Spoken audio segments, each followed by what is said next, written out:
Hello everybody, this is Gary Vaynerchuk, host of Wine Library TV, and we've been taking a new format. I hope you're liking it. We've had an amazing series of, interviews, no table, not a whole lot of wine, more just getting to know some of the people behind the industry, kind of like Charlie Rose, but not really. So I'm having a lot of fun. Why don't you tell the Vayner Nation who you are and what you do? Right. My name is David Pearson. I'm the CEO at Opus One Winery. Have you heard of it? I hope so. I'm sorry. That's all right.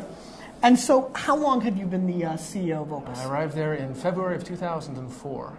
February of 2004. And prior to that? Well, actually, prior to that, I worked for Robert Mondavi Winery for about 8 years. Got it. So, in the family. Yeah, and before that, I worked for Baron Philippe de Rothschild. I see. So, very much always in the family. A long time, a long time. How does it feel to be CEO of maybe the biggest brand in Napa Valley from the premium end? I mean, I'm sure you'll be humble now, and there's others, and I understand the Berringers and the Montalinas and Camases. There's amazing, but if I go to Middle America or just casually and interview, name me, a California, name me a very valuable or very sought after or culty or impressive high-end California winery, I have a gut feeling that Opus One is going to win that poll, me hitting the streets Jay Leno style. So, I mean, what does that feel like? It's both a great honor and a great obligation. I think the biggest challenge for us is not to take that name recognition for granted. Not to assume Is that anything. Something that when you came in 2004, and we don't want to zing, who you took over for, did you feel, and I'm thinking about the timing, so this is a very, I'm not, as for all my silliness, I very much love business and the wine business. Do you feel that was sneaking in a little bit on the brand? No, not at all. It was a very decided move from the two families. This was actually before Robert Mondavi was acquired by Constellation. So this is Robert Mondavi family and Baron Philippe de Rothschild. And they had come to the recognition, more towards the end of the 1990s and into 2000, that Opus One through the years, which had been very much micromanaged by both families, two winemakers. Very micromanaged. Very micromanaged. As a retailer and a big one on the East Coast, it was a very, very sacred, micromanaged product. Very, very carefully produced and carefully sold wine. Through the years, a unique joint venture that obviously was successful. Most joint ventures don't last that long, and this one did. Kudos to both families on that. Kudos to both families. It was not easy. It was challenged to very, opinionated families. But to their credit, they had a vision. They understood that Opus One had evolved to the point where it could continue evolving best in a more independent fashion. Meaning, it's we think of this almost like a child of the two families. This child had been parented by the two families for 25 years. The lessons had been given, and it was kind of time to go on its own. And the time comes when you need to sort of live on your own. And so, that's very interesting. So it's a tremendously powerful analogy, that makes sense to me and probably anybody who's watching this. So when was that decision made? Right. So the decision became realized, or started to be realized, in 2001. The first thing the families did is they brought in one single winemaker.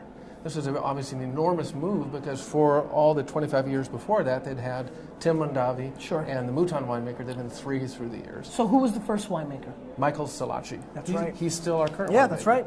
Michael is perfectly experienced and trained to fill the role because as you come in as the single winemaker of Opus One, you have to embody both the French perspective, what the French would think and do, and what the California perspective would do, and then find the Opus One solution. I mean, this has always been the challenge, and the fun of Opus One is not just sort of finding something that's French and something that's Californian, but finding the point where the two merge together to create a unique expression. Let's go to an interesting angle. I think most people who are watching this are very aware of the romance, and I think we would understand kind of the direction of this conversation. I'll be very honest with you. I'm far more fascinated as we sit here.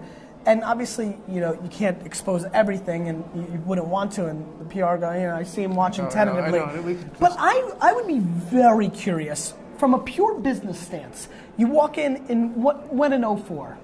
Late 2004, early 2004? February 2004. Okay. What is the, I'm thinking about this, I'm thinking, I always think as a CEO or a businessman, what becomes the agenda for you? Like, what was your goal? Like, what, do you sell more wine? Do you keep it tight? I mean, what was your initiative? Right. So the family. Good question, right?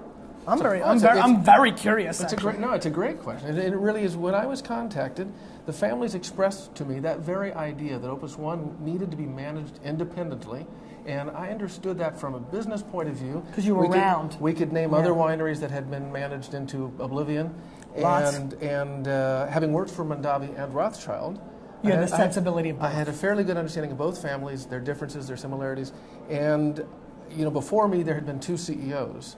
One from each family, which again was necessary in the early years for getting both characters into the wine, but towards the end was just sort of a pain in the rear. You know what? Yeah, that one.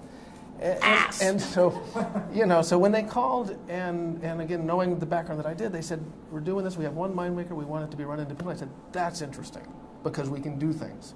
And having an independent production facility, winemaker and production unit, vineyard team, winery team, we've been able to do things basically in the vineyard for the last now 6-7 years that we could never do before. We've been able to expand, change, experiment, and test because we have people in the vineyard. Under your watch, has production been up, down, same? It's been relative to what the vineyard has given us. I think we've been more true to finding what the balanced vineyard would give us. So we came in with the idea about saying, look, it's not really about the families. Don't tell them I said that. It's not really about the opulence and the romance, although that adds to people's enjoyment.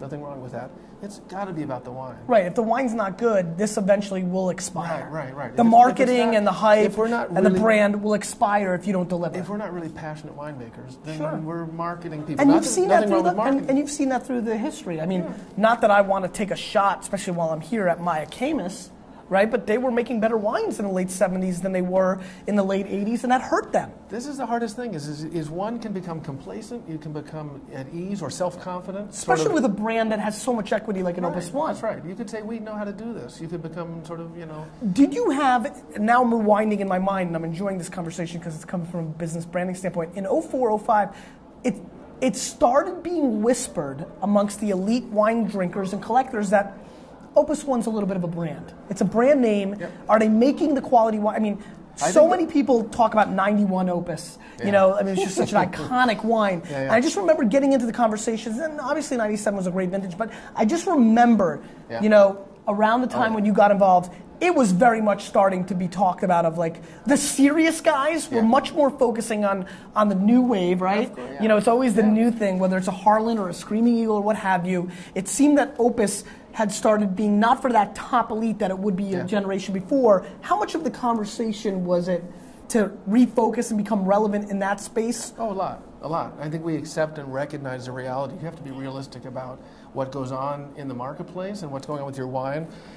Back in the 80s and early 90s, when Opus was the Screaming Eagle of its day, Opus was the first one out that was selling at prices no one else would expect. Expect for California. And so we've been there. And I think what's interesting is a wine to be great. If we talk about what makes Bordeaux wines great, it's not it's the marathon. It's the generations. It's the marathon. It's not 20 years that makes one great. It's do it for 50. Do it for 75. Show me what you got in a hundo. Then talk to me. Yeah. And so the way we sat down in 04 was to say it's about the wine, and we have to manage this not for today's profit or tomorrow's score, but for this long-run reality of the personality we're trying to find in Opus One, the character, the thing that makes wines great is they establish a sense of themselves.